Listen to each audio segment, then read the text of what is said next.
Finally, we have Elliot Adams, National President of Veterans for Peace, of which I'm a proud member.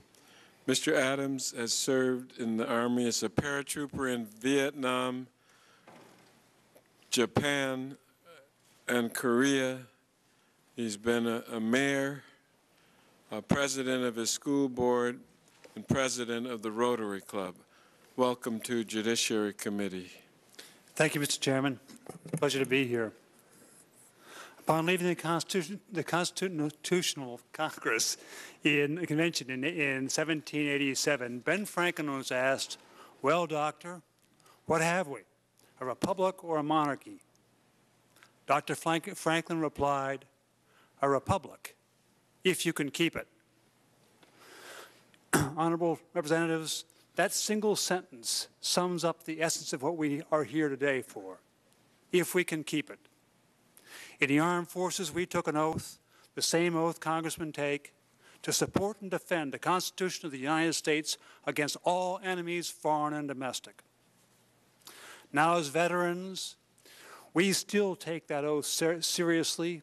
Some of us are gray-haired and long in the tooth, but are here on the Hill still defending that Constitution. Briefly, Veterans for Peace has members from every war that this country has fought since the World War II.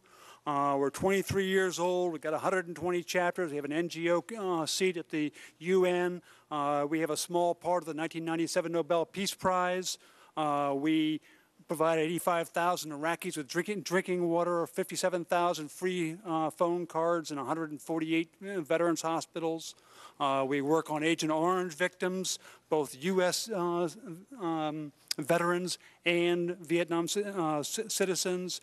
We support schools and orphanages in Vietnam and Afghanistan. We have bought body armor for our soldiers in Iraq because the U.S. government could not provide them with the proper equipment. We work deeply in Central America, working for democracy and free elections. With all this work, many of our members have set aside that work for what we deem to be more important in defending the very democracy of this country by working for impeachment. There can be no question whether criminal offenses have been committed by members of this administration. The only question now is what, if anything, each member of Congress will do about it. This is not about impeaching a few administrations and officials. This is about maintaining the structure of our government. All future presidents of both parties will start their presidency where this one leaves off. For Congress to continue to allow the usurpation of power and the flaunting and violations of the Constitution to go unanswered is in itself a violation of the law. While there is no need to enumerate the long list of impeachable offenses committed by officials of this administration, I cannot escape the visceral pain and indignation that we who served our country in combat feel when we find our own government condoning and or committing war crimes and or crimes against humanity. It's appalling as a veteran to hear a discussion that justifies any form of torture.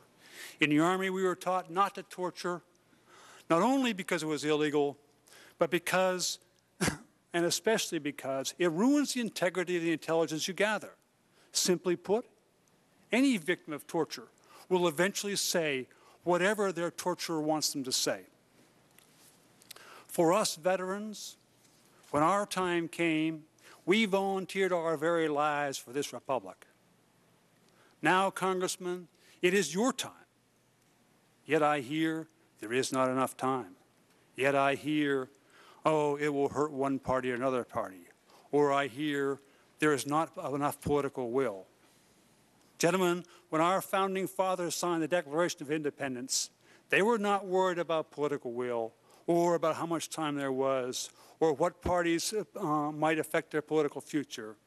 They were just worried that they were going to get hanged by the neck.